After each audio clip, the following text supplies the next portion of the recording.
Hey, everybody, it's Mike from the Mike Wagner Show, powered by SoundWeb Studios. Visit online at soundwebstudios.com for all your needs. Looking at a professional website without breaking your budget, SoundWeb Studios is the answer. SoundWeb Studios offers fast, affordable custom web designs that blow the competition away. Call today, 1-800-303-3960. That's 1-800-303-3960. Or email to support@soundwebstudios.com. Mention the Mike Wagner Show, get 20% off your first project. SoundWeb Studios, take your image to the next level. Also, time to give official shout out to our official sponsor of the Mike Wagner Show, international war-winning author Mia Molson-Zia. If you love fast-paced mysteries, you'll love Missing by Mia Molson-Zia, available on Amazon in paperback and ebook. Missing is fast-paced and intriguing with an unforgettable twist. Takes place in 4 countries, 2 strangers, 1 target, where truth is an illusion and those you love will be the first to go missing. It's available on Amazon in paperback and ebook. Missing by Mia Molson-Zia has garnered great reviews and even endorsed by Howard celebrities, including Joanna Cassidy, Forbes Riley, and many others. So grab your copy today before it goes missing by Mia Molson-Zia, available on Amazon. Also, check out the Mike Wagner Show at themikewagnershow.com on over 30 podcast platforms, including Facebook, SoundCloud, Spreaker, Spotify, and iHeartRadio. Also, Anchor FM, iTunes, Google Play, Amazon, Audible, Apple Music, and more. Take the Mike Wagner Show on any mobile device. Subscribe to the Mike Wagner Show on the YouTube channel. Follow the Mike Wagner Show on Instagram and Twitter today. And for great gift ideas, go to Amazon.com and check out the Mike Wagner Show podcast. T-shirts, pop sockets, throw pillows, tote bags, makes great gifts 24/7. Amazon.com. Check out the Mike Wagner Show podcast. And for more great gift ideas, go to Amazon.com/Mia Molson-Zia for great books like Missing, Once, and Wrinkles. Also cool merchandise, T-shirts, pop sockets, throw pillows, hoodies, phone cases, and more. Amazon.com/Mia Molson-Zia. Check it out today. Also support the Mike Wagner Show on Anchor FM, PayPal, and the MikeWagnerShow.com. Make sure you do so today. Well, here are the terrific gentleman who's a writer, TV, radio reporter, and producer who's called New York City, the Queens area, his home for over 30 years, worked at a number of stations like WOR, WINS, WBGO, CNBC, also MSNBC, and a lot more. He also wrote hundreds of poems and has read them over a number of years at the famed Cornelius Street Cafe with famed classic composer, conductor, and multi-instrumentalist David Amram, actor John Ventimiglia, and also a lot more. Ventimiglia, so talk about that. Poet Frank Messing, and he's also been a featured poet in Brooklyn Beat Laureates, Brooklyn Poetry Outreach in Park Slope, Brooklyn. He's got a new book of a collection of interconnected vignettes and of street level gays in Queens and New York City, offbeat tradition of Henry Miller, Charles Bukowski, in a 3-part novel. We'll talk about The Slow Midnight on Cypress Avenue. And of course, his amazing career in New York media. Live, ladies and gentlemen, from the Plus Studio, somewhere in the East Coast, in a New York state of mind, going back and forth and everything else. For over 30 years, he's been the pride of New York. Ladies and gentlemen, writer, TV, radio reporter, producer, and the author of the new book, The Slow Midnight on Cypress Avenue, published by Prometa Press, Mike Figliola, or best known as the Freaking Fig. Figs, good morning, good afternoon, good evening. Thanks for joining us today.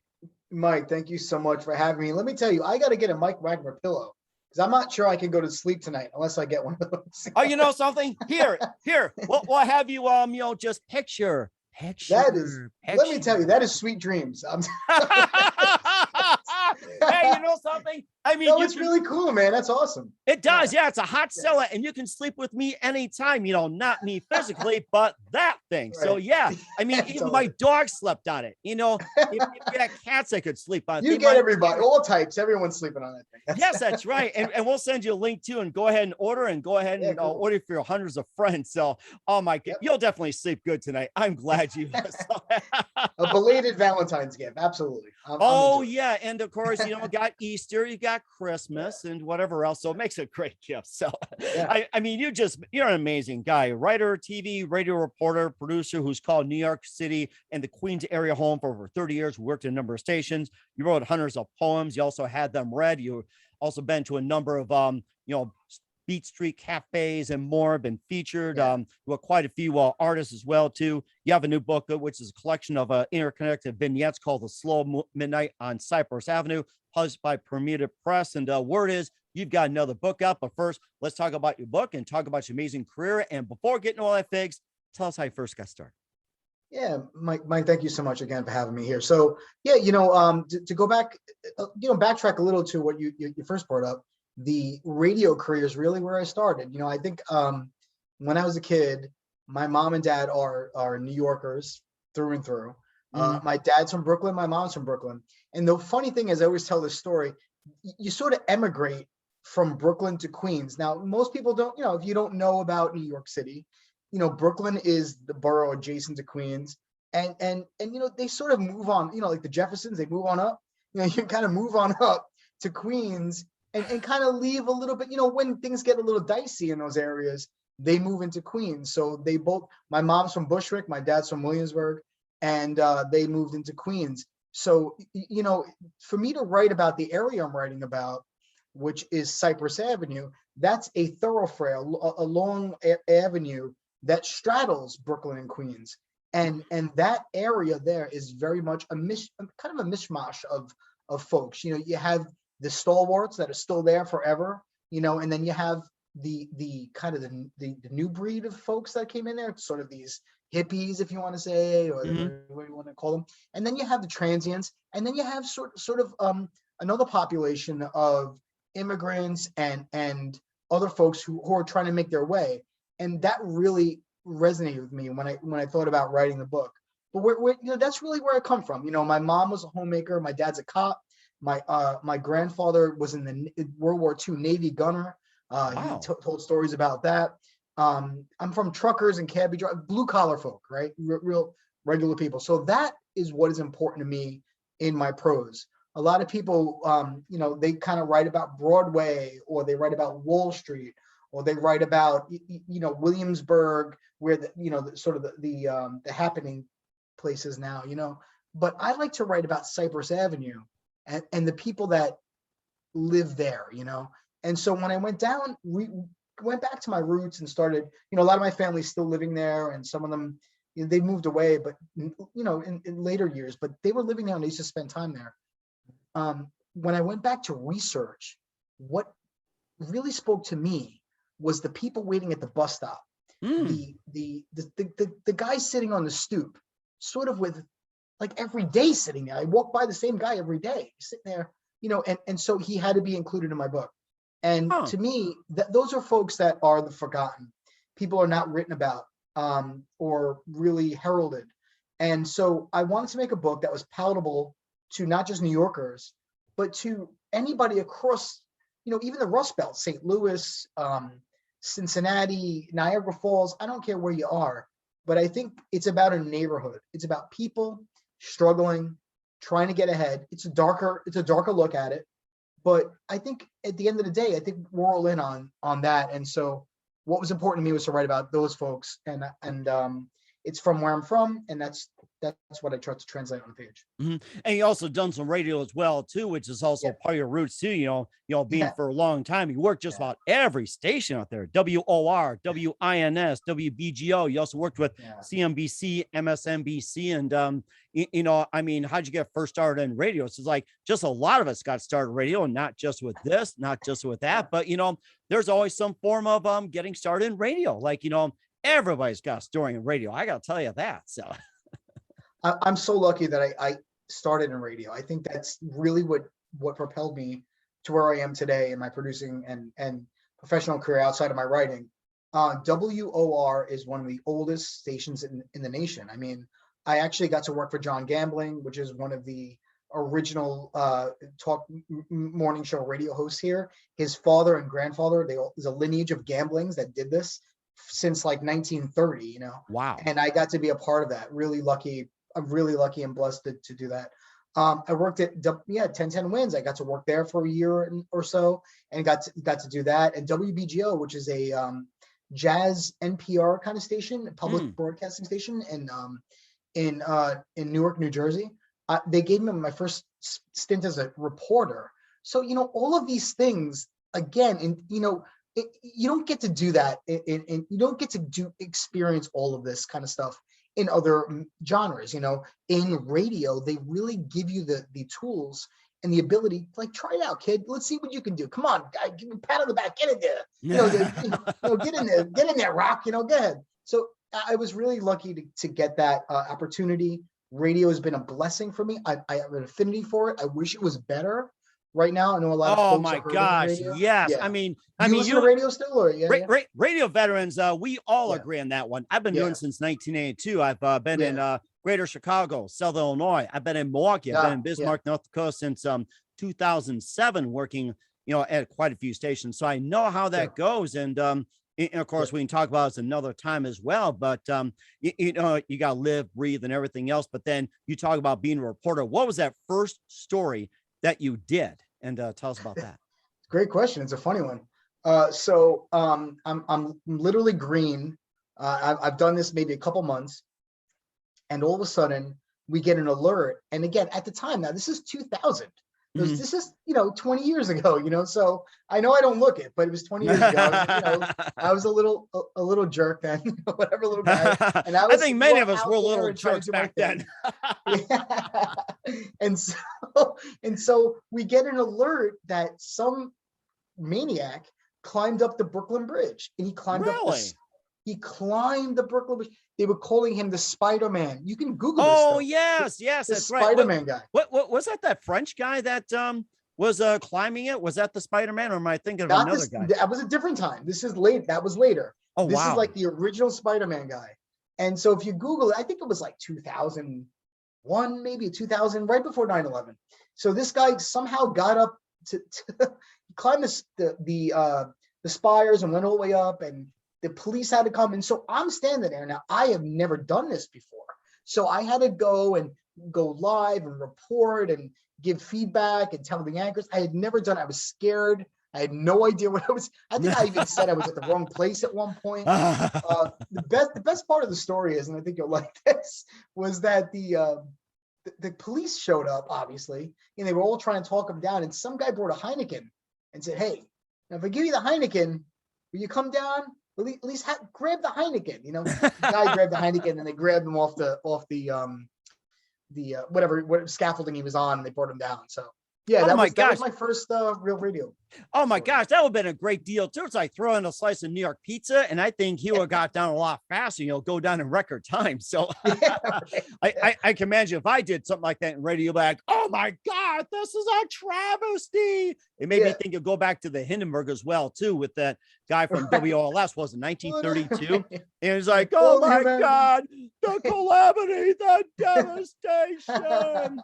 And of course, Right. me being comments is like, okay, well, the Zeppelin's Yeah. on fire. What are you going to do about it? It's like, okay, Right. it's like you're going to jump out, or, I was watching about the whole thing about the Hindenburg, and they said there was like some malfunctions. It was just, poor design and everything else. I was thinking about that. But of course, I'll share my story about an alert as well, too, that I was going to school at Southern Illinois University in Carbondale. Everybody says party school, but I was there just to really learn broadcasting for a couple of years, going to a junior school. And here, those teletypes, the thing go click, click, click, click, click, click, Sure. click, click. Yeah. You see on CBS, NBC, ABC, the Lou Grant Show, Right. WKRP, and all that. And then Mhm. here comes the thing, go ding, ding, ding, ding, ding, ding, ding. And I was a shift producer, and I mentioned one of the news guys, oh, it's dinging. And it says, it had to do with the Challenger, with, Kristen McCoff and the whole crew, the Space Challenger explosion. And it said, the Space Wow. Challenger exploded. And I read, the Space Challenger exploded. I says, you better read this. And he looked and went, holy shit, it exploded. And everybody came running into the room. And the news director was like, throwing people out of the way. Get on the air, get this on the air. And That I was your remember first that. big story? That was, yeah. It was just Wow. like, Oh my I goodness. was basically just a producer. And Yeah. here I was. And I looked at it, I went, you better read this and verify. We're taught to verify. That's the whole thing with the reporters. You have to verify. Even if your mother says, I love you, you have to verify. So I said, you Sure. better verify this and make sure. And he was like, and everybody came flooding in. I almost got trampled that day. So that was my big one right there too. So, and of course, Yeah. getting back the tragedies as well too, and all the big events. And where were you at the time during the World Trade bombing on 9/11? Another great question. I don't get asked this much, which is weird because, like I just told you, so I started my career in 2000 at WOR Radio, and the day of 9/11. This is so weird. This is going to be a weird story. I don't think I've told it on the air or anywhere. So I've told friends, but I've not actually spoke about it. So I was supposed to meet the press van at City Hall on 9/11. Wow. And the press van was going to take me to an event with then Mayor Rudy Giuliani. And he was at some sort of kind of vanilla event. It was sort of like if you don't make it, who cares kind of thing, and whatever. And you can always get sound later. You always had people that in the news business, this, or the radio or TV business, you have people hey, can I get the sound? You got it early. I missed something or whatever. That was how it was, So I knew if I didn't make this press van and I didn't go to the event that Giuliani said nothing at, the only thing they were going to ask him was, about his divorce with, at the time, Donna Hanover or whatever. It was some kind of like mundane stuff. So I said, okay, whatever. And I had gone out with some friends the night before and said, yeah, when I get up, I'll go. I'll show up late. I don't need the press van. And so I was living at home. I was with my parents. I was 20 years old, living with my parents at the time. And so I come down the stairs, kind of dressed or whatever. And my father says, hey, you better call your job. A small plane had just crashed into the Trade Center. Now, had I been down there at 8:30, let's say, I would have been at City Hall, which is less than, I don't know, maybe a mile and a half from where the Trade Center once stood. I would have had to go to, I don't know what would have happened that day. But I avoided that by somebody was looking out for me. I believe that. And, again, I feel bad for everybody else who had to be down there and do all that, but I missed that. The next day, the 12th, I was down there. And the things I've seen were awful, stuff that I don't like to think about too much or talk about too much, but you could imagine the streets were ashen white from the buildings that had collapsed. There were very unsightly things all over the place. And there was a lot of quiet. And that was the weirdest part to me, Mike, the quiet in lower Manhattan, which Manhattan is never quiet. So the fact that it was deathly, eerily, disturbingly quiet was what really resonated with me the most. And I knew the world had changed forever at that point. Wow. So that's my 9/11 story. Yeah, it's weird. I've never told it. And there you go. And what happened to the people in the van going to City Hall? They had already headed out. They weren't going to City Hall. They were being picked up at City Hall to go to this event with the mayor. I don't remember where he was. I think it was, it might have been in Brooklyn. I don't know where it was exactly, except that I know that they had gone there and he got back somehow and then headed to the site. Wow. Unbelievable. Yeah, I mean, weird, right? Crazy story. That was, yeah. And of course, you talk about being sick, hungover, and everything else. My family was not involved in any way, shape, or form, but I did work with a couple of people whose family members and associates were indirectly involved. And I had a guy worked with his second cousin worked as an accountant in the trade, and he called in sick, and his replacement showed up, and we found out that the trade went down. His replacement went with it, and he really felt bad. And then there was another family that I associated with, and they're looking for this big multi-million-dollar deal. They're up in the 120th, and they're like this close to closing the deal. And by the time they're getting ready to close the deal, dead. The phones went dead. And of course, so the whole business. And I thought, wow, it's like everything did change on 9/11. I have to say that. So this is some of the news stories as well, too. And, talk about getting started in 2001 and more as well, too. And we'll also talk about getting more into radio. We'll talk about, poetry as well, too. You wrote about it, and we'll talk about your book, The Slow Midnight on Cypress Avenue. But first, listen to the Mike Widener Show at the MikeWidenerShow.com, powered by SoundWeb Studios. Visit online at SoundWebStudios.com for all your needs. Look at a professional website without breaking your budget. SonicWeb Studios is the answer.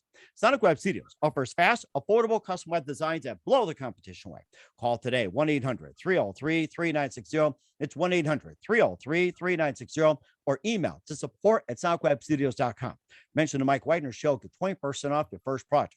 SonicWeb Studios, take your image to the next level. Also, time to give official shout out to our official sponsor of the Mike Widener Show, international war ring author Mia Molson-Zia. If you love fast-paced mysteries, you love Missing by Mia Zia, available on Amazon in paperback and ebook.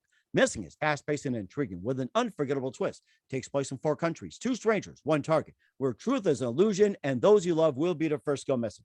It's available on Amazon in paperback and ebook. Missing by Mia Zia has garnered great reviews and even loved and endorsed by Howard celebrities, including Joanna Cassidy, Forbes Riley, and many others. So grab your copy today before it goes missing by Mia Zia, available on Amazon. Also, check out the Mike Widener Show on over 30 podcast platforms. Take the Mike Widener Show on any mobile device. Subscribe to the Mike Widener Show on the YouTube channel. Follow the Mike Widener Show on Instagram and Twitter today. And for great gift ideas, go to Amazon.com and check out the Mike Widener Show podcast. And for more great gift ideas, go to Amazon.com/Mia for great books, merchandise, and more. Amazon.com/Mia. And don't forget to check out support the Mike Widener Show on Anchor FM, PayPal, and the MikeWidenerShow.com. Make sure you give generously today. We're here with the amazing writer, TV, radio reporter, and producer out of New York City and the Queens area for over 30 years, and the author of the new book, The Slow Midnight on Cypress Avenue by Primitive Press, Mike Figliola, best known as the freaking Fig here on the Mike Widener Show, Figs. And he also wrote some poetry as well, too, besides some stories. And maybe before we get some of your poetry, and what are some more interesting stories that you've done? And maybe like a really funny story you did in the news business, like something that was like really unusual. God, there's so many. I mean, you know, when you work in New York, you really never know who you're going to come across, right? I mean, it's just, I remember in 2011, we interviewed some guy that said the world was going to end. He was wearing a sign or something, you know, the world's ending today. And I don't know, he had some cult following. That was weird. You know what else was really strange? Hurricane Sandy.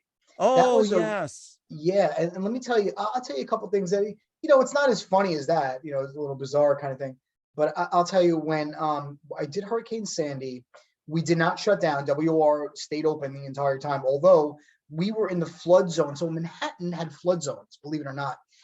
They were like, you know, which is probably going to be the reality on the go forward. But Lower Manhattan, which is where WR Studios had moved from. So WR was at 1440 Broadway for like 100 years. I mean, you're talking like Gene Shepard broadcasted back there. You know, that was where he broadcasted from. We moved down to 111 Broadway. I actually had worked at 1440, but we moved down to 111, and that was a Wall Street area. Oh, and wow. so that day we like, you had to come in.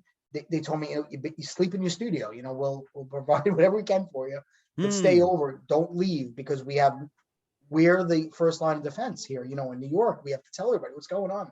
Everyone saw their radios or some kind of ham radio or some sort of whatever. And we stayed, and I'll tell you, in the middle of the night, I went down the stairs, got up, you know, I couldn't sleep, and I was tired, it was days. And I went down into the Whitehall train station. Now, Whitehall is one of the last stops in Lower Manhattan before you it goes underground again and heads back into Brooklyn, I guess. Anyway, when I went down the stairs, and there was a river of water. I'm telling you, a river coming through the tunnel where the train would be. It was a river. Wow. And I watched it, and I looked at it, and I got scared. I said, "Oh my God, what is this?" I ended up going back upstairs and said to my friend who was waiting at the top, "Do not go down there. This is getting flooded. There was a river going through," and he went down anyway. But the point is, I still told him not to go. He went, looked at it for himself, and he knew this was bad news. So yes, Sandy, that was a wild story in radio that I lived through, I worked through, and I'm glad I did. And radio's a funny thing. Like, there's so many avenues you can go down. Where there's stuff where you report on scene, there's stuff where you just do things. Here's another funny, crazy story that I did. Remember the Boston bomber, that crazy guy the two brothers up in Boston? Oh yeah, I remember the Boston bomber. Oh my God, yeah. Mm-hmm. I cold called a neighbor that was, I found out that they thought one of the brothers was on the street, called her and said, "Hey, what's going on in your block?" She got her on the phone. I said, "Would you go on the air?" She got on the air, and as she was on the air, she said, "Oh my God, a SWAT team is coming down my street." Woo. It was such a weird stuff, right? And it was happening real time. And they ended up finding the brother, I forget his name, Zanayev or whatever, in one of the backyards on that. So yeah, radio's great, and it's a medium you you can't do it with anything else, and it's a lot of fun. And I'm blessed to have been a part of it. And certainly a lot of fun too. And you also write some poems as well too, and had them featured, and also with some great people. And tell us some about it. Yeah. So I've always believed in reading poetry live. I think it's a great thing. I started as a poet. Basically that's where the Slow Midnight on Cypress Avenue, my book that we've been talking about, that came from a poem that I wrote. It's funny, one of these guys I read with said, "Hey, if you don't turn that book into that title, The Slow Midnight on Cypress Avenue, into a book, I'm going to do it." And I said, "Oh, geez, better get on this thing." He's a writer. He's good. So he was right. It was a great call. And, Bermuda Press came calling afterwards. But I've read at some great places. I've read with John Ventimiglia, who you mentioned earlier, who's a Sopranos. He's in the Sopranos. He plays Artie Bucco. I got to read with him. David Amram, who's a very close friend of Jack Kerouac, who came from the Beat generation. He invited me to do that. Kevin Twigg, who's a very famous jazz drummer. And so I got to do this live on stage at the Cornelia Street Cafe, which you mentioned earlier as well, which is it's not there anymore. It closed down, unfortunately, like a lot of places in New York, especially with the pandemic. So I got to do that. I was lucky to do that. And poetry is, my first love. I think that if I could write it forever, it gives you a little chance to kind of scream a little and get it all out. And then when you go to the novel writing, you have to kind of hone yourself a little and make it sort of coherent. You can't just scream and yell, but with the novel is a little different. But poetry has been a big deal. And I got a writing scholarship when I went to my college on poetry. So nice. Yeah, it's been very connected with my life. Yeah. Very nice too. And of course, you also have that book, The Slow Midnight on Cypress Avenue, and broken into 3 parts: morning, afternoon, and night. And you got some great characters in there. You got Samuel Jean. You also got Desponda Dizzy Riviera, and also Oldie Goldie Samuels. I love that name. Just tell us about a bit about it, especially morning, afternoon, night, and just like a little bit of stories here, there, everything, and just maybe a little bit of true stories, and just go ahead and share away with us. It's like I wish I was in New York right now with you, just taking in, with a big old New York sliced pizza and everything like that. So no, it's again, thank you for that.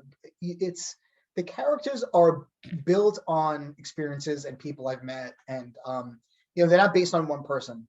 Old Goldie Samuels is somebody that I based it on a couple different people.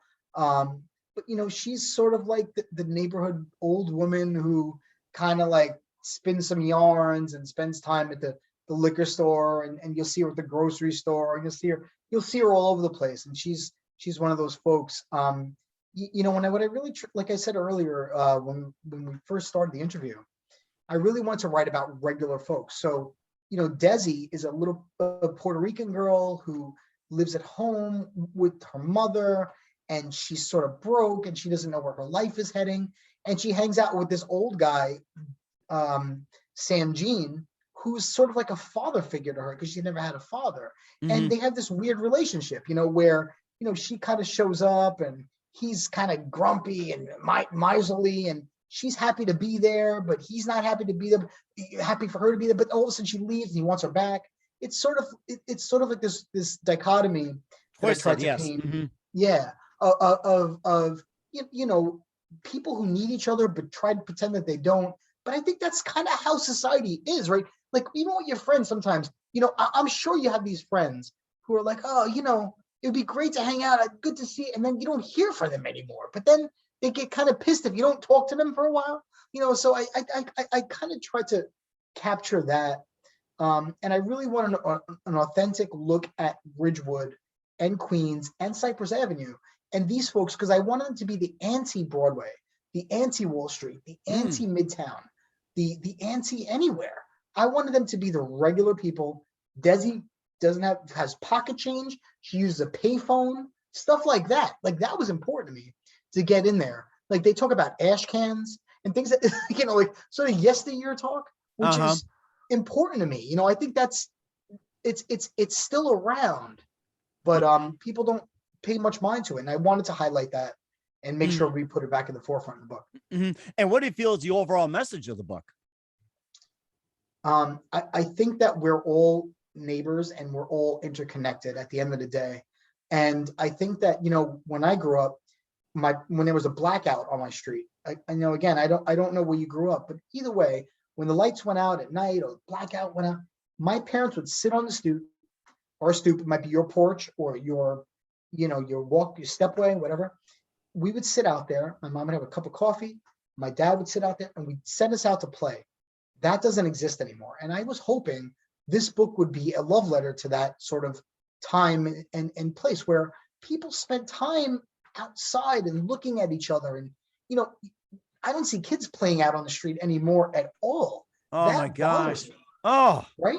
I mean, does it bother you? It's sad. I have 4 kids myself. They're all grown. And, whenever we get a chance, free time and everything, I always took them to parks. We always hung out outside. Nowadays, with all the stuff that's going on, kids just, they revert to their phones, their laptops, iPhones, and Fitbits, every gadget out there. Right. It's just like, you only see playgrounds out there anymore. If they're on a playground, they're always like, play with their apps, text, everything like that. It's like, it is really sad. And then I look at it's just like, I remember days where it's like, especially on Saturday nights in the summer, you were never in the house. You had to be outside. You play ball until like sunset. And that's not because you had a bad home life. That's because you enjoyed being outside. Me too. My mom and dad they said, go out and have a good time. I knew when to come home, but the kids today, they're not out there doing that, which I know, I think that's unfortunate. I really do. And that is rather sad too. And of course, you're right. It's just encouraging people to get out there when they have a book and everything. And what was the most challenging part about the book for you? I think for me, so I wrote it in vignette form, and the challenging part of that was writing in all these different voices. So I write in a Southern Baptist minister voice, which I had to really work at. It really took a long time to do. I also write these 2 coming of age adolescent girls. They decide to, I don't want to give too much away, they decide to reconsider their life on Cypress Avenue because they realize it's going nowhere. And so to write in those voices was really difficult. I mean, to take that on. But I'm most proud of those 2 characters, Father John White, and then Lorraine and Lolly, who you'll meet. Lolly was my mom's best friend growing up, by the way. And I use that name in there. My grandmother's name is Lorraine. So I really love those. And I put those in there. And those 2 characters, one character, the other 2 all together. I mean, that was difficult to write because it was just, I had never done it, and I had to really put my mind frame into that, that voice and everything. I just put it forward. It was difficult, but I think it came through okay. In the audiobook, Peter Burkrot did my book, and man, Peter was in Caddyshack, which is really cool. Oh, and I love Caddyshack. That was my favorite movie. Yes. He's like an extra in it, but he did the audiobook for me and he nailed it. He did a great job. But oh my gosh. Oh, that's so amazing. What was your favorite story in the book? I wrote a chapter called Sons, and I wrote it in 3 pieces about relationships of sons with their father. And I took it from 3 different vantage points. One guy's a postman, one guy's a coach that wants to talk to his son was a baseball player. And I tried to weave all of them together in a weird way. I actually, submitted that to The Atlantic as almost its own standalone book, like standalone story, which they didn't accept because they, hoity-toity Atlantic. Right. Okay. I wasn't offended. They wrote me back at least, which was nice. But that Sons chapter is probably one of my favorite ones. So if you're a dad or you're an uncle, or you're a brother, or you're your son, hope you read it and maybe take a little something from it. We certainly will too. And also I was going to ask you this, but I think we got sidetracked with all the great stories being in radio, New York and everything. Who are some of your favorite authors and writers growing up? Yeah, so I have many. I am a big Hemingway fan off the bat, across the board. Jack Kerouac, William Burroughs, a lot of the beat guys. Charles Bukowski is one of my most favorites of all time. I was really blessed when, Henry Miller is, a god, he's this guy. And Doug Brinkley, who, I don't know if you know Doug, he's a presidential historian. He's the executor of the Hunter S. Thompson estate. He's just he's a big deal. He's a big guy, important person. He's always consulted on different things. He compared me to Henry Miller. Really? And that was, honestly, I don't deserve that. I am beyond appreciative of him. But he put that into writing. He said, why don't you put that on your book? I think I believe in you. I think you are, and that was a really, a guy like Henry Miller, who I love, and to have Doug Brinkley say that about my work was pretty cool. So, I had the whole gamut, right? I had Doug Brinkley telling me I'm Henry Miller. And then I got Lenny Dykstra saying that, nobody knows better New York. When I was prowling the city, Shea Stadium in center field, Mike Fig is the great, it's some weird thing, but again, I'm so happy to have that kind of thing. But my but gosh, guys like Miller and all that. Yeah, those are my favorite.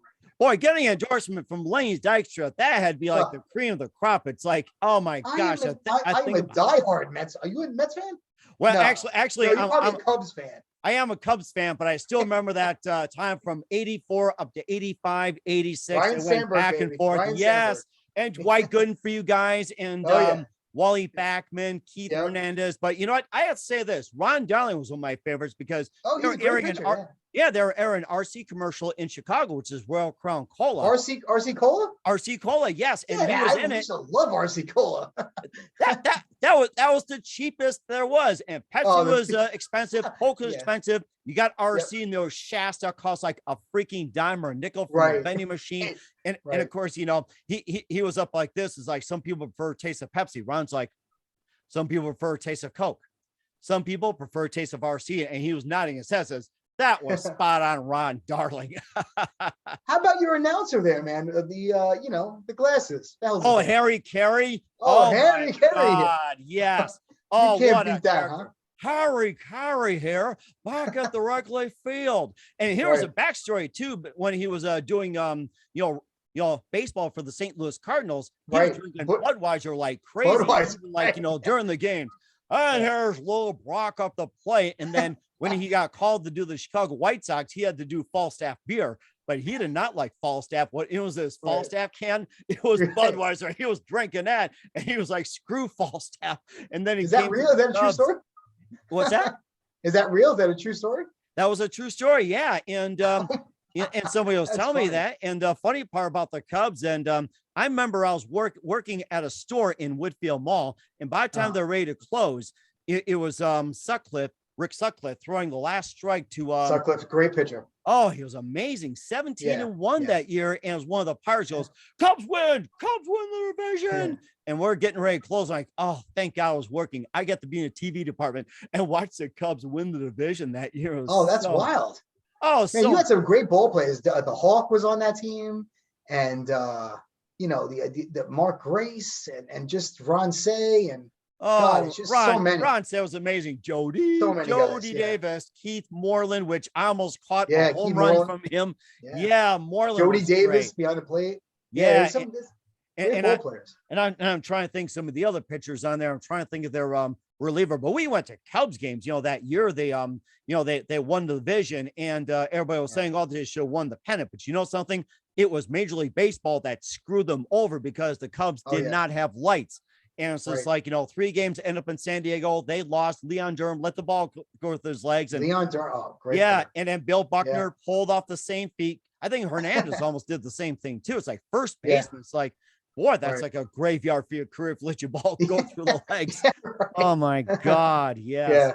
Yeah. And I remember that. And I said, it was not the Cubs that was blowing it. San Diego did not get lucky. It was Major League Baseball that screwed them over. It's like, I mean, we manhandled the Padres in the first 2 games, and it was the third. We could have took on the Tigers. That was a much better matchup than the Padres. But something. I know. Oh my God. But fast forward to 2016, it was just like, our prayers have been answered. We beat Cleveland 4-3. We're up till like 1 a.m.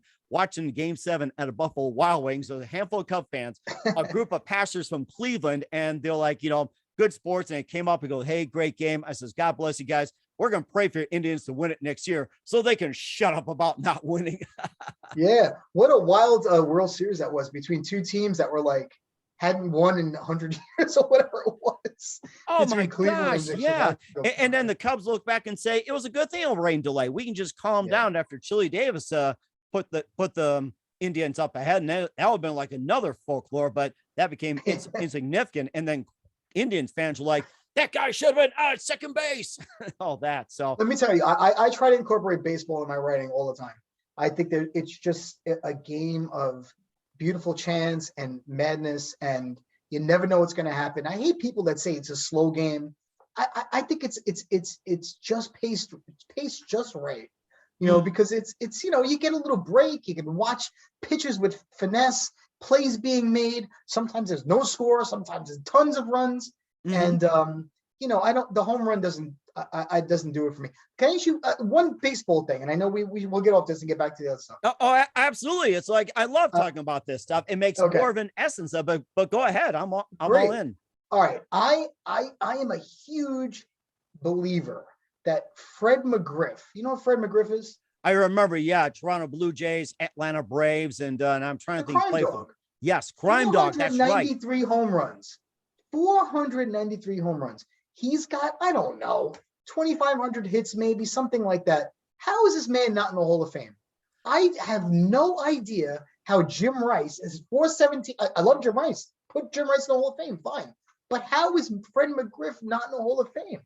How is Ryan Sandberg in the Hall of Fame over Fred McGriff? Again, Ryan Sandberg should be in the Hall of Fame. But numbers-wise, Fred McGriff, I don't get it. You know something? I didn't think about this either about Fred McGriff. Now you mentioned, I'll do some research. It's maybe because the teams were on, the circumstances and whatever else. I'm sure he'll get his due in the Hall of Fame, but Ryan Sandberg, right. And Ryan Sandberg was understandable. And here's a funny story about Ryan Sandberg, where he was like 0 for 27 for finally getting a hit and then had a great career. And here was a story about with him being on the Phillies. And I mean, the Cubs literally stole Ryan Sandberg from the Phillies. They had Ivan DeJesus. And Philly fans were like, oh, we got the Jesus. We're like, suckers.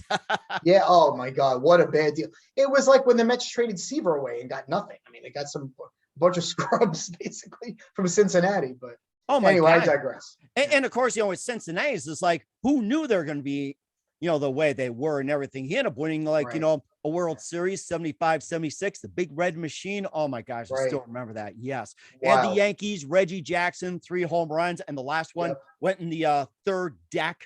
Oh. And I had to write a story on that, just getting the school paper. Really? Yes. Is it painful to write about the Yankees? Because I hate them. Yeah, that's right. And of course, I'm not a big White Sox fan, but you know something? Right. I'd love to have you back on as well too. We'll talk baseball. I got some baseball experts. Yeah, so sounds great. That does. And also too, like when, of course, with your book as well too, maybe just a little baseball story or baseball poem from your book, or if you wrote one, you can do that too. It's like, I'm ready for baseball right now. So. Oh, me too. I'm waiting. Without spring training around the corner, I'm confused. To be honest, I am so waiting for them to settle this crap and get the season going. Exactly. Yeah. And in the meantime, you're with baseball and radio and everything else. Where can we find your book, The Slow Midnight on Cypress Avenue at? So you can go on Amazon and find it. Barnes and Nobles has it.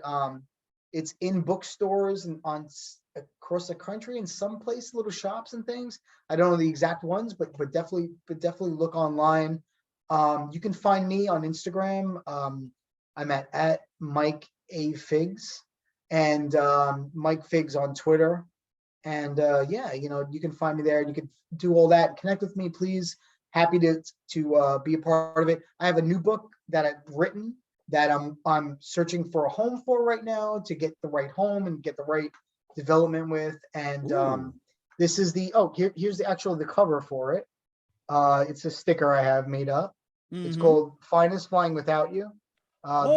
Yes. You know something? We'll talk about that in just 1 minute, maybe just a sneak peek of the book. You listen to the Mike Widener Show at the MikeWidenerShow.com, powered by Sonic Web Studios. Visit online at SonicWebStudios.com for all your needs. Also brought to you by our official sponsor of the Mike Wagner Show, international warring author Mia Molson's The Missing, available on Amazon and paperback and ebook. We'll be back with author Mike Figliola of The Slow Midnight on Cypress Avenue with his upcoming book after this time out. We're back with author Mike Figliola of The Slow Midnight on Cypress Avenue, radio veteran for 30 years on the Mike Wagner Show.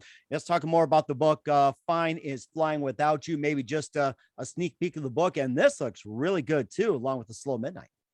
Oh, thank you so much. Yeah, so this is set in the same literary universe as Cypress Avenue. It's set in Queens. It's about neighborhood people again. But this one is less about vignettes, sort of like standalone little chapters that give you a glimpse into each character. This one is more about one character and his journey from point A to B. The thought process for me on this one was, I think everybody goes through a midlife crisis at some point where they want to leave where they are or test the waters. This is someone that, that's where the fine is flying without you comes from. Hey, I don't need you. I'm going. I'm out of here. And then you realize when you're halfway down the road or more than halfway, I made a mistake, damn, I got to get back to where I was. And so this is the journey of this guy kind of revisiting his past. When you're romanticized sort of when you're younger and say, oh man, remember when I did this? Man, that was great. This is the guy that actually gets to go and revisit it and then realize what the truth of it was. And so that's what I wanted to do, as a story set in Queens again, set in like the same sort of streets and the subways and all that. And paint that picture again. So that's what this one's about, and I'm hoping for a summertime release. Okay, and you say a summertime release, sometime in the year as well too. And what else can we expect from you in 2022 and beyond else, Mike? Oh yeah, I'm hoping so my book, the Slow Midnight on Cypress Avenue. I'm hoping that I'm really trying to develop that into either a movie or a TV show. Some mutual friends of ours are talking about that, so we'll see where that goes down the line. But really, I really want to continue writing books. Like that's really what's important to me. I'm happy with my radio and TV career, and I want to continue doing that. But at the end of the day, I really love writing books, and I hope I can, get the opportunity. Look, I'm blessed to have someone say, "Hey, yes, your book is really good. It needs to be out there," and this one sold very well, thank God. And so, hopefully. That translates into something else bigger. And if I can keep writing for the rest of my life, I'll be happy. And we're certainly looking forward to it. You got some great work, Figs. And who do you consider biggest influence in your career? Oh boy. Biggest influence in my career. I mean, I guess it's so varied, Mike, there's some things, aspects of radio and baseball and music. I mean, I think music affects me the most. Oh, wow. I'm a huge John Lennon guy. I like rock music. I like heavier music. I like ambient music. That's really, it's something interesting. I'll tell you real quick. I write, and when I write, I like to have a lot of stimuli on around me. Music is one of those things I constantly have on. And so it could be noir jazz to John Lennon to a band like Deftones or like something. Oh, wow. Anything. I just like the music probably what drives my writing the most. And the streets of New York and being amongst the people. So those two things really, I would say, the most influences music and the streets and people in New York. Oh my gosh, that's amazing. And when your new book comes out as well, too, Fine is Flying Without, we would love to have you on, talk music and more. So that'd be very interesting. And what's the best advice you can give to anybody at this point? It's something I was told. Don't stop, keep going, keep an ember burning. Like, keep, when it seems the worst, just keep writing and write for you. Don't ever write for anyone else. Continue going and keep that ember burning. And eventually, look, it took me 20 years to get here, really, like where I've been trying to get published for a long time. I finally wrote the right book and the right person said yes. And so just keep that ember burning, keep it going. We certainly will do so. And we're looking forward to it. Once again, author Mike Figliola here on the Mike Wagner Show at the Slow Midnight on Cypress Avenue and more. Your radio veteran for 30 years. It's been great. Mike, a very big thank you for your time. You've been totally amazing. Learned a lot from you. We got to get out some time and share some stories. Looking forward to having again soon. Make sure you keep us up to date. Keep in touch. We'd love to have you back. And once again, tell us about your upcoming projects. What's your website? How do people contact you? Where can people purchase or check out your book? again, so yeah, you can go down to Instagram, Mike A. Figs, Twitter, Mike Figs, at Mike Figs. Just Google Slow Midnight on Cypress Avenue. You can find me. And Mike, I really appreciate you inviting me into your program. This was really a lot of fun. I didn't know your baseball background and different things. So chatting with you was really was a treat. Thank you so much. Oh, it's amazing too. And of course, we got to do it again where it's like we have a book out. We'll talk more baseball, music, and everything. Sure. And maybe we'll have like the Mets and the Cubs in the background. So we'll work on that and maybe get out to a ball game. Yeah. Minor leagues are fine too, as we mentioned. Trenton, Staten Island, Coney Island, all that. So we certainly will do so. Yes. Once again, Figs, a very big thank you for your time. You've been totally amazing. Learned a lot. Looking forward to having you again soon. Make sure you keep us up to date. Keep in touch. We'd love to have you back. We wish you all the best. And you definitely have a great future ahead of you. Oh, thank you, man. It's been a blast. Thank you for having me.